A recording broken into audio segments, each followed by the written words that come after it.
This is Pixelated Audio, and you're listening to Roadkill on the Amiga CD-32. Good luck. You'll need it.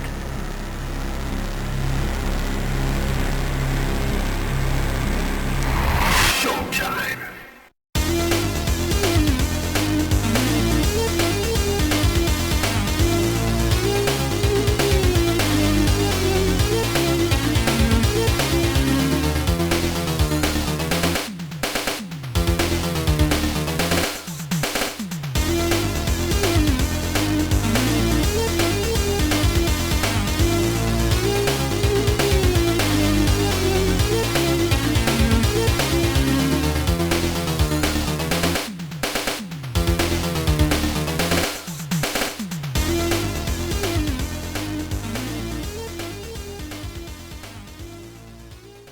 Welcome to Pixelated Audio, a podcast focusing on game audio, its history, and the people behind it. We're your hosts. I'm Brian. This is Gene. Hey. And we're also joined by Jesse Bishop, a.k.a. Street Cleaner, hosting alongside us today. Yeah, brothers. Yeah. We've got our road maintenance specialist over here. Yes. First it was Street Cleaner, the video game. Now it's Roadkill. Yeah, right? Oh, man, I didn't pick up on that. I do have a thing, don't I? I love it. Yeah, we kind of did it in reverse, right? Yeah. Anyways, today we've got a really cool soundtrack from the Amiga or Amiga 32, released fairly late in the system's life. Roadkill, it's a 2D top-down combat racer. If you're familiar with like Rock and Roll Racing or kind of even Spy Hunter, it's something really in that same vein. I liken it a lot to the Micro Machine games by Codemasters that were out around the time. Yeah. Oh, yeah. The difference is it's a very short game. And unlike the Codemasters overhead racing games, it doesn't have a camera follow. Instead, you can literally put a sticker on the center of your monitor, and that's where your car is going to be, unfortunately. Ooh. Oh. Yeah, that always is a little bit painful. Whereas the Micro Machine games, the Codemasters ones, those also had, like, correct me if I'm wrong here, I was really into the Game Boy version. Did they have weapons too? I think they did, right? You can get like oil slicks, something like that. Anyways, I'm pretty sure. Like, I feel like I mean, I'd have to go back and. I'm just gonna go back and play it like after this now, so yeah, to try it out. But I seem to have that memory too. Could be a Mandela effect, but I seem to remember that you could fire from your car or leave an oil slick or something. Yeah, right. And then they also had boat levels too, where you're in the bathtub.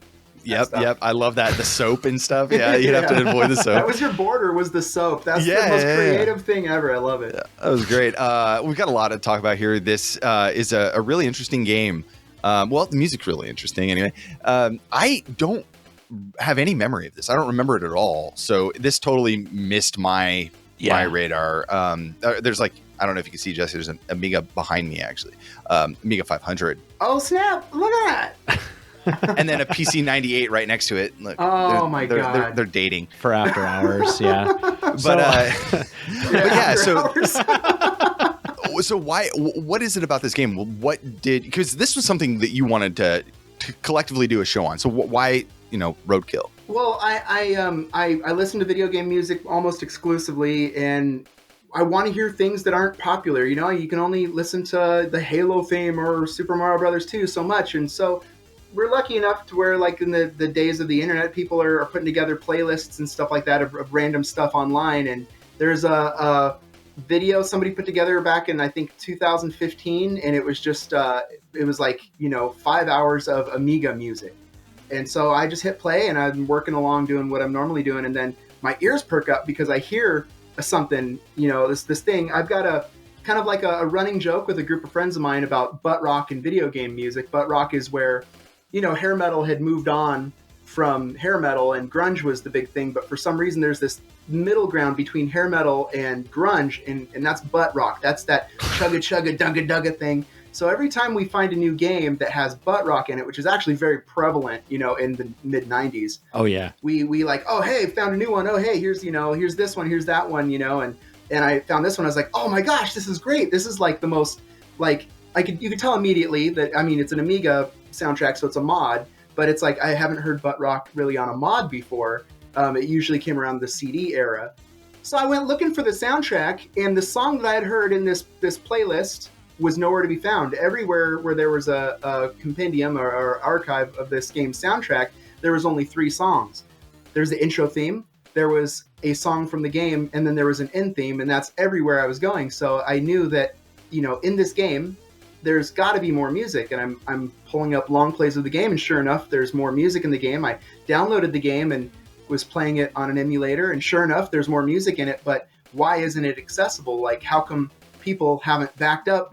Why are we claiming that there's only 3 songs in this game when there's obviously a lot more? Right. When I was looking on Exotica, I think there was only 3 or 4 maybe, tracks that were pulled out. So Yeah. And we were talking about this in the chat. This is perfect timing because I think if I have my calendar right, literally the next show after this, we're going to be talking about how common this is. Even when we think about VGM as being so comprehensive, there's a lot of these games where things are stored in such weird ways that, when Ripper's going through and getting it the first time, they just can't get it because it's not readily accessible. Yeah, exactly. It's not easy as just importing a file and clicking export to MP3, Right. Well, so, looking into it, it's very obvious after looking at the game's files that this game was not made for the CD version of the Amiga. Matter of fact, the entire game is very, very tiny, except for a couple full motion video files, which look like they were added later. There's the intro full motion video file, which the Amiga 32 could play full motion video files without audio, and congratulations, you beat the game video. And they're what take up the majority of what's on that CD. And other than that, there's no reason the game just couldn't have been on floppy. They were thinking like, all right, guys, we got to use a CD for something. It was actually released on the regular Amiga as well. Yeah, I had to look on, I think it was Lemon Amiga or Hall of Light. That makes sense. I mean, why would you cash in on a system or why wouldn't you try to cash in on the system that's a lot more popular with install base? Yeah, spread the net. Yeah, I know. It's also like the CD stuff was pretty novelty. Who needs a full motion video with no sound anyway? It's kind of strange, but whatever.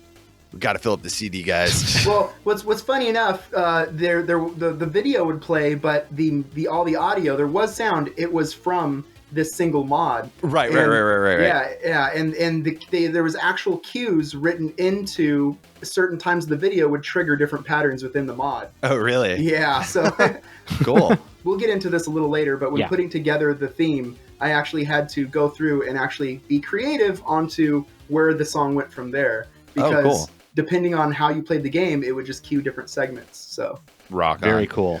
So let's get into our next track here. These are really short, so this is going to be a quick episode. But this next one is called Car Select. And let's take a listen.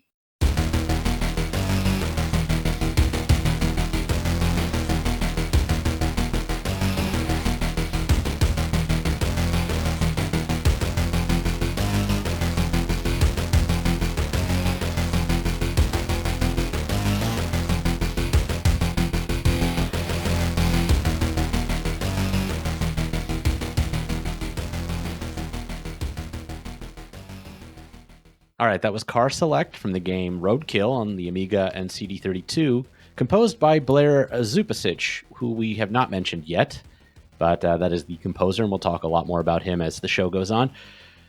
Cute little song, definitely, like a short little loop. There's a lot of short little loops. I mean, it's a racing game, so there's a lot of these little like selects, What's really funny is actually the meat of the game doesn't have music, so it's not like F-Zero where there's a song per stage. Mm-hmm. It's actually quite silent except for the car sound effects and very, very common Amiga stuff too, because remember they only had the 4 channels for the most part, right? And so for a lot of the mod stuff anyway, and if you use it for sound effects, then you don't have a lot left over. Yeah. So that is one thing I do love about Amiga soundtracks is they like put all of their energy in like the start and ending tracks. So you have these like the Turrican 2 theme, which is like a 12-minute long ridiculous like compilation of like 80s synth pop and rock. And then the game does have music, but a lot of other games were like that, except there was no music in the game. But how memorable is that? You load it up and it's like, god damn. Yeah, it's good. Yeah, one thing I really noticed about playing this game and getting into it was Blair had to have been just so deep into the development of this game, because there's no way that the music could have been this. I hate to say dynamic, but it kind of is dynamic in its integration into the game versus how other Amiga games are. I feel like, not to throw any shade, but the process would be, okay, we've made a game, now let's, get someone from the demo scene, we'll get some songs in there, and then, they each have their own, each stage, like famously, I like the soundtrack to the game, not famously, but I like the soundtrack to the game Savage, just because it's so camp and it's so great, but it's obvious that those songs are just, somebody had made an endless looping song per stage, and their involvement in the game was simply, the name of the game is Savage, and that's all they know. This game, however, though, the music is so ingrained into it that Blair actually is the voice of the announcer to the entire game too. Oh, no way, really? Yeah, so the first thing I noticed was the voice samples. I mean, I watch enough of, What We Do in the Shadows and Wellington Paranormal and stuff to really know a New Zealand accent when I hear it now. Yeah. And the first thing I heard when I hear this guy, saying, all the different things throughout the game is like, oh, that's a Kiwi. I know that for sure. Yeah. And then after finding out, like, oh, this guy Blair is from, New Zealand, and then finding out, oh, he did the voice as well, like, it all makes perfect sense. So I don't know how deep I want to get into that right now, but... Well, I think we wanted to just do like a super quick overview of the game for the folks that do care, and then we could talk a little more about Blair. Yeah, we will definitely will. Show. But yeah, as we mentioned, it was released on the Amiga and CD-32, kind of like late '94, early '95. Top-down 2D car combat game. I wish that genre would come back. I do miss the big time, obnoxious. You've got rocket launchers on the side of your car. Get out of my way, buddy. Yeah, and it's like I feel like that genre, Carmageddon tried to come back, and Twisted Metal tried to come back and do that, but they tried to make things too deep and too big. Even that one, what was it, Blood Drive, tried to do that about 5-6 years ago, but it's like too much lore, too much going on. We don't need that. Let's just go. There's the Death Race, and that's all we need. Well, it was literally all coming from Death Race, probably. Yeah, absolutely. Yeah. I do have to say, though, that I was a huge Twisted Metal 2 fan. Oh, 2 was great. Yeah, the early Twisted Metals are fantastic, because that's all there was to it. They had their little bio screen like Mortal Kombat or something, but that was it. Yeah. That was it. You had to use your imagination. It was like Street Fighter. Yeah. Like you only had like a few things about him. You're like, why does this even need a story? But if you beat the game with Sweet Tooth, then you get a picture of Sweet Tooth and another little screen of text saying like Sweet Tooth continued his world domination or something. But it didn't go ad nauseum into this whole like he was a tortured clown that worked for P.T. Barnum back in, I don't care about that. Let's move forward. And that's what's great about Roadkill is it's just, they don't tell you any story, no lore, nothing. You can pick a character, it's, and their names are really silly, like Smash and Axe and stuff like that, I'll play as Blood. Sure. The Doritos game got this totally right. You're a Doritos truck and there's a T-Rex chasing you. That's all you need. Right? That's like... Oh man, totally it. Yeah. I might have been like one of like 7 people that actually played that game. It was fun. I didn't play that game, but I did play Chex Quest HD, now available on Nintendo Switch, featuring music by Street Cleaner. I'm sorry, you can edit that out. No way, no, we're keeping that in. Staying in, dude. Well, you know the drill with this game, right? There's a practice mode. You choose your difficulty, number of laps, manual, automatic transmission. If you want to use your keyboard or joystick. And then there's a password because save files. Who needs that? It's 94. Who needs save files? Well, this game does one thing that I've never seen another racing game do is it actually gives you the option of doing your first lap all by yourself so that you can be familiar with it. And then by the time you finish that first lap, that's when the race starts with everybody else. That is a really cool option, actually. That's a really good idea. Yeah, so they don't just start you cold on it. That's clever. Unfortunately, it's only 3 tracks, so... Oh, yeah, so it doesn't give you a whole lot of imagination room. Yeah. And I did pull out all the names of the cars just because I saw them. I'm like, perfect. Okay. Cannon, Slam, Inferno, Hammer, Demolition, and Cyclone. I call Slam. I want to be Slam. All right. I feel like I'm Inferno, probably. Okay. Oh, God. man. I love this. All right, so some 90s edginess. It's the I know, but see, it was weird because 90s edginess, but it was still kind of like it still retained some like the people that were making it were still like the 80s. Yeah. So like they were like doing the spin. Oh, all the kids nowadays say like slamming, right? Slamming, yeah. I'm gonna bring that back. That's slamming. Yeah. Oh, that is slamming. That is boss. So Inferno. Yeah, that's so Inferno. All right, Anyways, yeah, so let's get into the next track here. This is the title music. We hadn't started with that, but it's a really good one. So let's take a listen and we'll be right back.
All right, that was the title theme from Roadkill on the Amiga and Amiga CD-32, composed by Blair Zuppicich. I love this track. This is kind of the one that got my ears when you were saying like, oh, I want to do a show on this. I'm like, I've never heard of Roadkill. Let me take a listen. I'm like, all right, when are you available? It was a great track. Yeah. And tell us about the title music.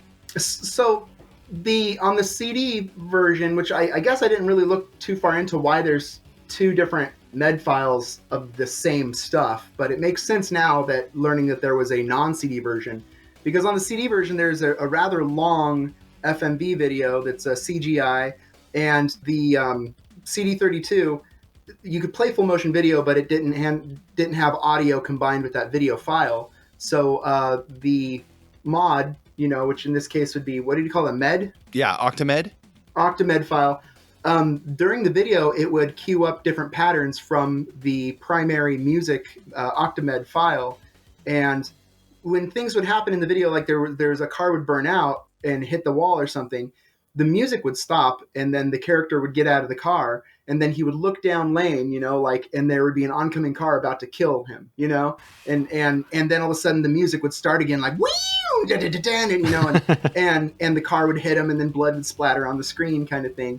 And so I had to go through basically and do a little bit of patchwork and stitch together what that song would have sounded like if it didn't have all those pauses for the FMV file. So what we just heard was a very lightly massaged, patched together version of the main theme. Now I'm wondering what the main theme would sound like on a non-FMV version of the same game if I did it justice. Probably almost exactly how you did it. If they didn't have any breaks for FMV, it probably would have just played all the way through, I would guess. I don't know. Yeah, that's what I'm guessing. I didn't.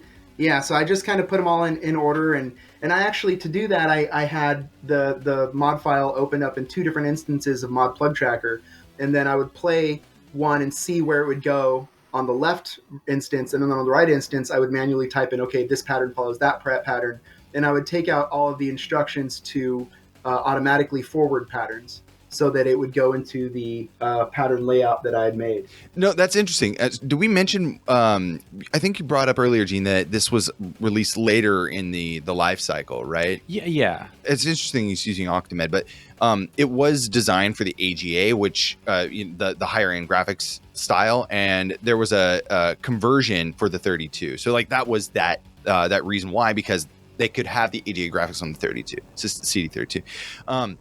Going back over to Blair Zuppicich, as we haven't really mentioned a whole lot about him. Now, this was a composer who was actually pretty active in the demo scene. He's been a member of a lot of different groups. There's the Australian Crackers United, which, being a Kiwi, a New Zealander, being an Australian group seems kind of fitting. Same kind of time zone and stuff like that. So I'm sure there's a lot of others that were Australian Crackers and stuff around the same period of time that were in similar groups.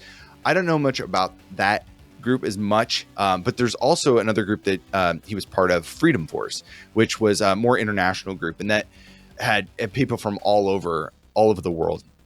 Real interesting. So Blair also went by the handle Baz, B-A-Z, which is pretty common because there's a lot of other seniors that have gone by that name, but for New Zealand, must be the only one. Probably, yeah. I can't imagine there's a whole lot. Little did he know that 30 years later, SEO would be a very big problem with Baz. Oh my, yeah. Yeah.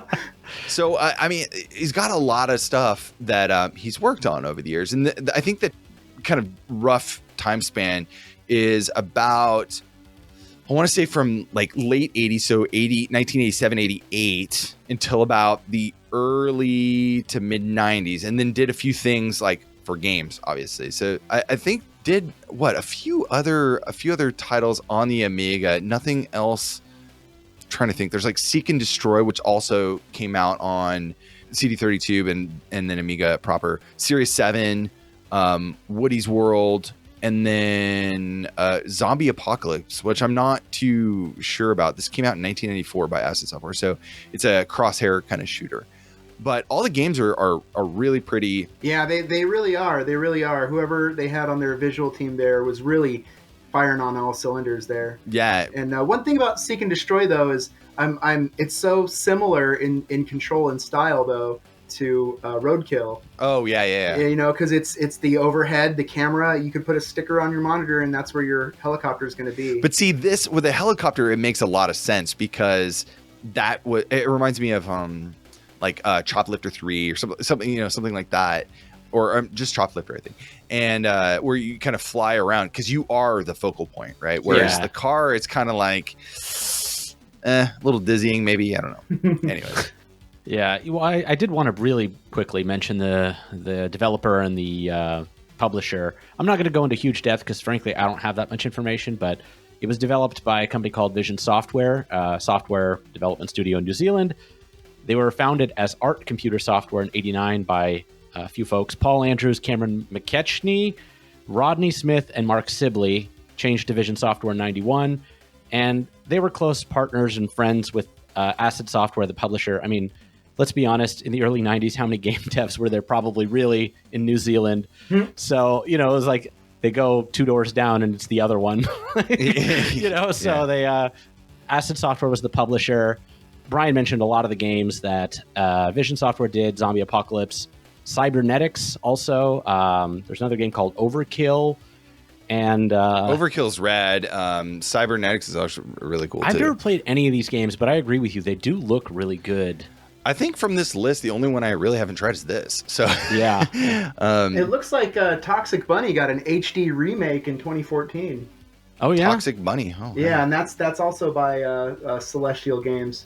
Okay. Yeah. So they're still publishing. They're still going, huh? Interesting. It's like one dude in a basement. Probably, yeah. And Acid Software published some of their games as well as a couple of other pretty well-known games. They published Woody's World, which is a Vision Software game. This one, Sid Meier's Civilization, XCOM UFO Defense, and Theme Park. Those last three, I think, are probably a little bit more well-known to people. Yeah, those some big fish right there. Yeah. But yeah, I think that's all I got. Yeah, so going back to Zuppicich, composed music for a lot of these games, many of these games, but he was also really prominent in the demo scene too. Without getting too into it, there's, I think, like if you look on like Demoscene, there's 80 or 90 mods and cracktros and compilations that he's contributed to. So not a new musician by any means, but it doesn't really have, there's not much more. The last thing I can find on here is some Amiga music from 1996, and then nothing after that. So, well, he popped back up about 7 or 8 years ago and has some music on Bandcamp right now that is like progressive trance house music type stuff. It'd be a very, weird thing if there was a second person with the exact same name from New Zealand publishing music. So my guess is it's the same guy.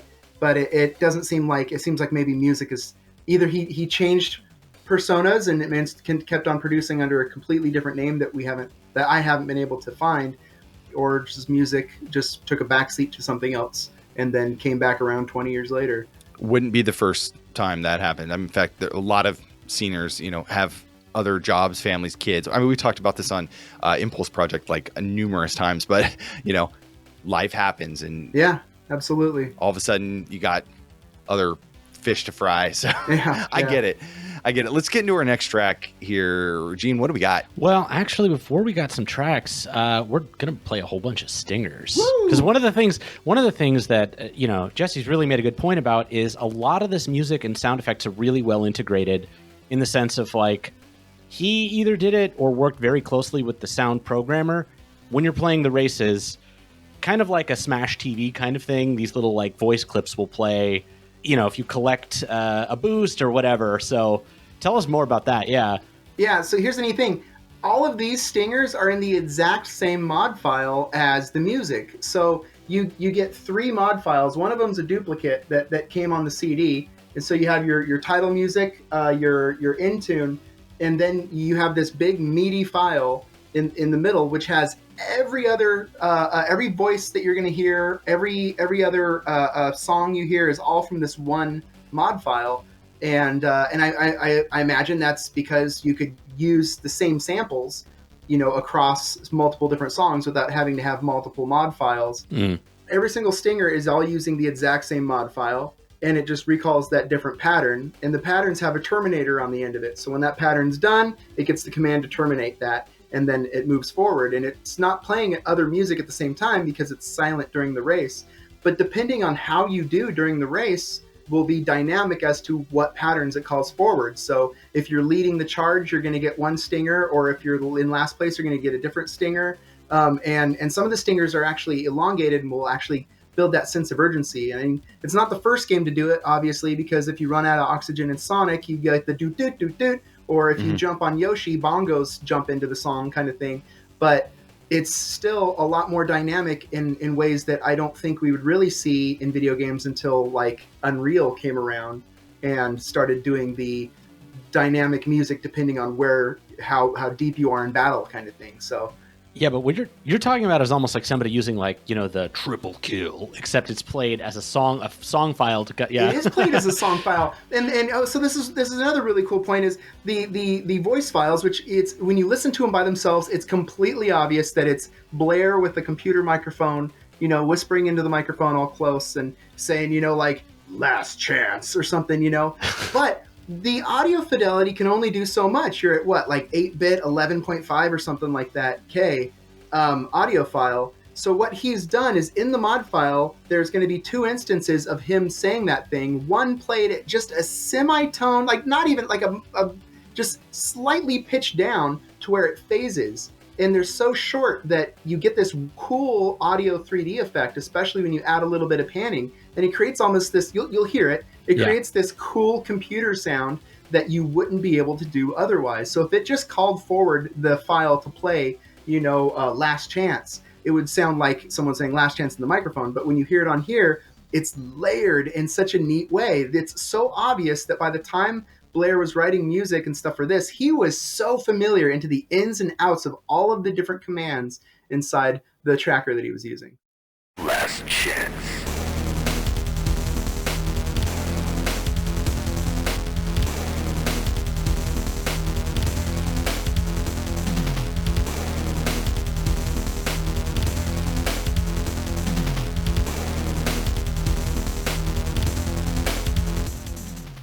Yeah, it gets me excited.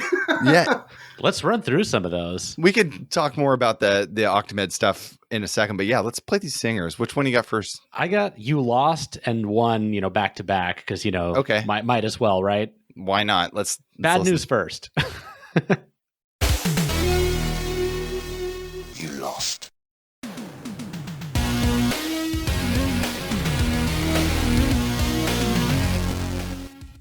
Record time.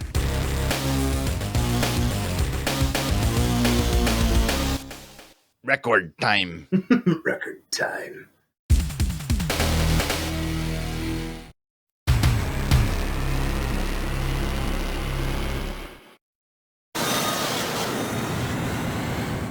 Jackpot.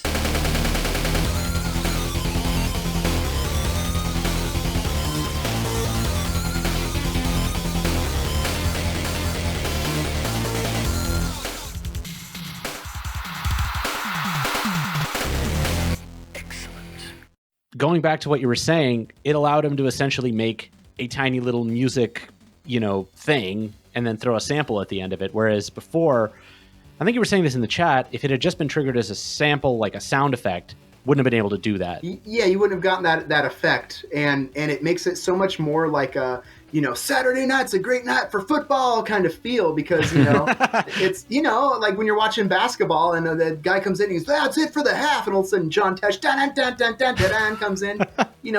That's what this felt like versus every other game at that point in time, which would just have a little text that would pop up or something, or Mortal Kombat that would just say a thing, Yeah. It's now, compared. And sometimes the voices before the stinger, sometimes the voices after the stinger. That's interesting. Talking about the format, Octamed typically wasn't used for games. Like, because of the way it works, I think you could approximate 8 different voices. It's kind of similar to Hippel's thing on the Atari ST, but it could kind of play 8 simultaneous voices, even though there's 4 channels, right? And because of this, and because of the way that the routines, the way it was coded, it took significantly more CPU than something like this traditional Pro Tracker format or something. And so you didn't see it used in a lot of games. I might have to go back and double check on my sources, but it just wasn't one of those common things. So the fact that it's used on these title screens and stuff does make a lot of sense, because they could use it during the more appropriate times when the CPU didn't have to get peaked so hard. So it does make sense to me. But I do love these stingers, and I really find that that's so interesting that they were put into the same files and they're just kind of accessed at different times. And I don't know if that's actually a part of the sound editor or Octamed actually works, if that you could just call out randomly like that, or not randomly, but programmatically call out those sections. But it's definitely really cool. Yeah, this is a super deep cut, but this kind of goes to this weird era, especially in CDs, of storage challenges. But if anybody knows, obviously, the game Day of the Tentacle, back when I was poking around, that game was fully voiced. It was a fairly early fully voiced game. The entire audio file is just one long continuous, it's not a wave file, but it's like a compressed audio, and it does the exact same thing. It just calls a reference point, 2 minutes into this thing and play it to 2 minutes and 12 seconds. Because you can keep it in memory or something like that. Yeah, exactly. So because that game was so popular, there are tools to go in and get individual sound files, but this stuff happened all the time. And it's not like a bunch of single files. There's no file folder that says, here's all the individual clips. So yeah, there's reasons why this stuff gets passed over. programmatically, like I don't. This doesn't seem uncommon at all. No, but what is kind of crazy is that the artist may have had to write it in one file. Now I don't know that for sure, because it could have been one of those things where they wrote it in, multiple different files and then just combined it all. But it just seems like a mental exercise to kind of keep track of everything. That's what gave me the impression that Blair was so entrenched in the actual production of the game, because like what you're saying, like if I'm working on a game and it has to be one wave file and then different sample points are being called forward, that to me is terror, because that means that you can't work on the game until that file is done, and then if any changes have to be made to that file, then you have to go back and re-edit every single sample call throughout the coding, in the game. Sounds a lot like us editing this show. No, it's not quite that bad, thankfully. But no, I'm just kidding. I didn't even think about that. You're right, because if I call up a reference point and everything moves like half a second over, crap, everything has to move half a second.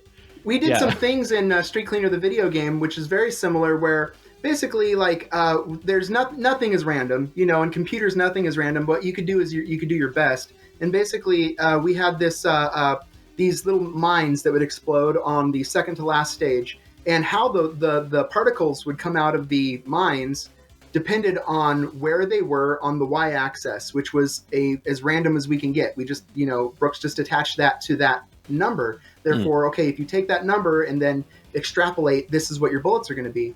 After the game was released and people were already starting to speed run it, we had to make a little tiny change, a little error at the very beginning of that stage, and we shifted everything back just one little tiny iota, which changed the trajectory of every single bullet of every single mine in the entire stage.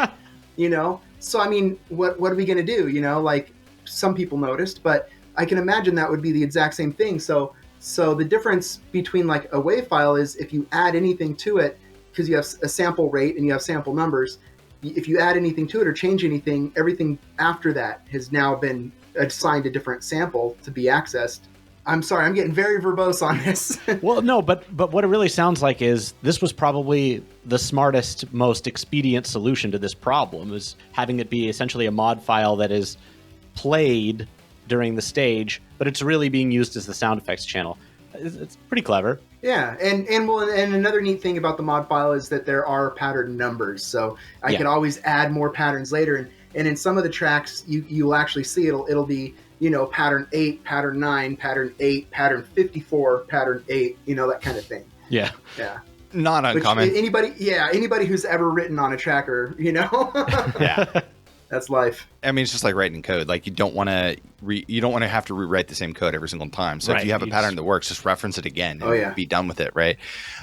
Anyways, moving on. Let's get into our next track here. And what do we got, Gene? Well, we actually got two tracks, a short one and then more of a longer track. This is the song Stats, followed by the track 2 or stage 2 or whatever song that is.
that was song 2.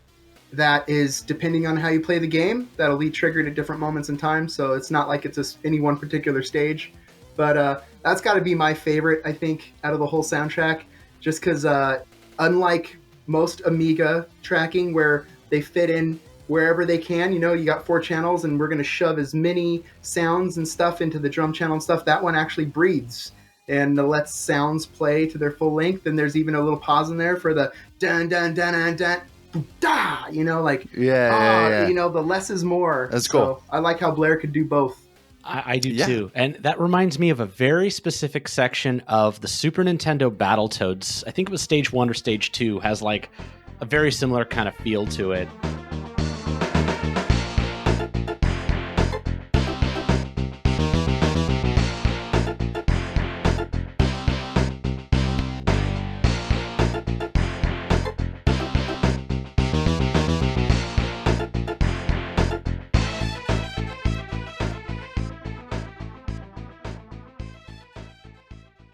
And I just remember, I don't know, probably renting that one and being like, this is awesome. Speaking of your butt rock. It is a very specific, it's like a very specific, like, when you hear it, you know it. You know it. Yeah, exactly. Yeah.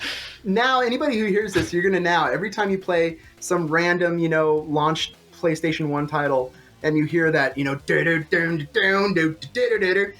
here's my definition of butt rock. Any song that could stop at any moment in time, and you could hear someone go, yeah! That is butt rock. So if you can imagine that happening with a song, that is butt rock. Love it. Love it. All right. What do we got next on our list here? We don't have that much, actually. I think we're pretty good on all we really got is the ending theme. So I don't know if there was any other closing thoughts before we do our wrap up. Yeah. No. So I think that's a good time to start moving on. Today we covered Roadkill on the Amiga and the Amiga CD-32, composed by Blair Zuppicich. If you want to know more about the show, you can find us online at pixelatedaudio.com for the show notes and the tracks. We're also on Twitter and Discord. Join the fun. Jess is in there. There's a lot of chatter all the time about all sorts of stuff. Post your favorite butt rock music in there all you want. Oh, yeah. We can have a whole... as soon as this episode comes out, we'll have a whole thread discussion about butt rock. Yeah. We're all going to find stuff we'd never heard of before. But briefly, Brian, we haven't mentioned the Patreon in a while. I know we don't usually make a big deal of it, but might be a good time to remind folks that if you like what you listen to, Yeah. If you enjoy our show, I mean, by all means, we'd really appreciate some, donations set our way. And it's really, again, the show costs money. It doesn't cost a lot, but, we have server costs and we have website fees and other stuff. And so we'd appreciate if you want to support the show. If you do, and if you don't, the show will always remain free. So don't worry about that. But if you do, you can head over to pixelatedaudio.com/Patreon or the other way around. It also works. Yeah. Patreon.com/pixelatedaudio. Google's pretty easy on this one too. So yeah. $1 a month is great, and again, this is not a profit show. Like this, every single dollar that comes from that goes directly back into the show. So yeah. We got Gene and I have jobs. Of course, yeah. It's for us. It's more just defraying costs and all that. I mean, we love having great guests on here, but I mean, it does take us a lot of time to edit these shows and put it together. But that's not why we're here. We're here to talk about all this great music, and I do want to talk about one of our favorite past shows. It was episode 150 with the Jesse Bishop. Oh! That was a Street Cleaner, the video game. We went in great depth on. I think we played 90% of the soundtrack. It was a really fantastic show. I listened to bits and pieces of that one since it's come out. It's still really a lot of fun. Yeah. I don't know if you wanted to add anything else to that or add any plugs, but that's all I get to say. You can buy it on Switch right now. Buy it on Switch, yes, and I'm gonna very soon. I just got a Switch. Yeah. It's always been a dream of mine since to be able to work in video games and stuff, and to be able to meet like-minded people, and then where bees will get their antennas intertwined and meet other people, and exchange information and stuff. And that's how I feel with my partners, Nate and Brooks, and we're Creaky Lantern Games. And right now we're working on the sequel to Street Cleaner, the video game, which I can say right now is much, much, much more ambitious than the first one. But I feel like building off of what we've accomplished with Street Cleaner, the video game, we don't have to start at ground zero again like we did. So we have the ability to get ambitious. So really look forward to unleashing that on people. And Yeah, patreon.com/pixelatedaudio. Well, but you don't need to plug for us. I know. But thank you. I would love to introduce the next track. Are we playing the version with voice or the version with no voice? Up to you, really. I didn't pick it. Yeah. So I think we should play the version with no voice, because if you just listen to this and just think in your head, this was made by somebody who just got done watching the first Terminator movie. It will it will make perfect sense. It's almost like it's a pastiche almost of the Terminator 1 theme song, and it's perfect because it works perfect. And again, Blair is using the exact same samples that he used in everything else. However, this one is its own mod file, because this one plays over the top of an FMV as well, which when you beat the game, the silhouette on a giant riser in front of a giant billboard is waving, like doing this, I want my MTV type of CGI, and the voiceover basically says, like, let's just play the one with voice then anyways. You'll hear for yourself. But yeah, this is the end theme to Roadkill. Awesome. Thank you so much for joining us, Jesse, today. And thank you, everybody, for listening. We'll see you in a few weeks for the next episode. Well done. You have entered the realm of the Roadkill Immortals. This is Lucifer Star saying good night. Take care.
This is Pixelated Audio, and you're listening to Roadkill on the Amiga CD-32. Good luck. You're You're gonna gonna You'll need need it.